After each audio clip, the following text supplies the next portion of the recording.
یہاں پہ یہ بھائی فخر امام صاحب نے آپ کو کارپیٹ روڈ دی،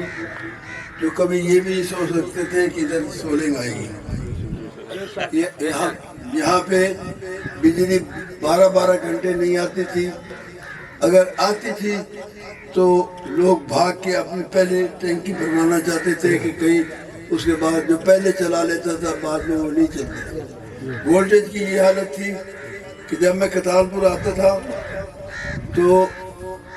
میں سمجھتا تھا کہ میں پل کانٹیننٹل میں رہنے آیا ہوں، کہ دن میں کم از کم اس زمانے 5000 کا ڈیزل خرچ ہو جاتا تھا جنریٹر چلانے۔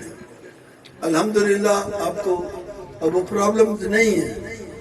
لیکن میں اس لیے آپ کو یاد دلا رہا ہوں کہ انسان جو ہے وہ جلد بھول جاتا ہے،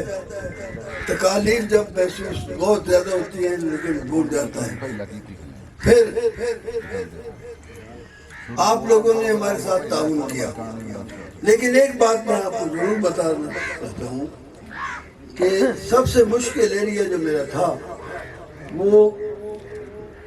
کنڈ سرگانہ سے 0 پوائنٹ تھا۔ الحمدللہ اس عرصہ میں اللہ تعالیٰ نے میرے پر رحمت کی، اور آج آپ دیکھ رہے ہیں کہ اس جگہ ہمارے مہربان چودھری غفور صاحب کے صاحبزادے نے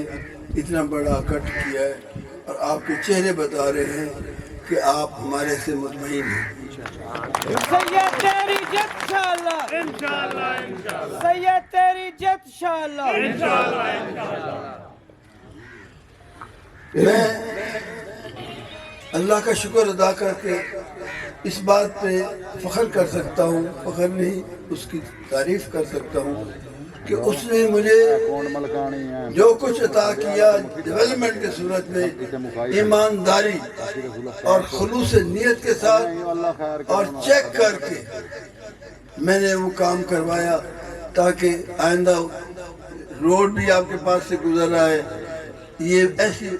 کارپیٹ روڈ ایسا آپ موٹر وے میں بھی نہیں دیکھیں گے جتنا یہاں پہ کام ہوا ہے۔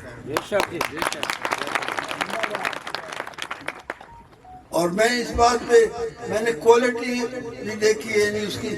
دیکھا ہے کہ صحیح لگے، اور پھر یہ بھی دیکھا ہے کہ وہ اس میں کوئی بے ایمانی نہ کر جائے۔ میں یہ صرف اس لیے آپ کو بتا رہا ہوں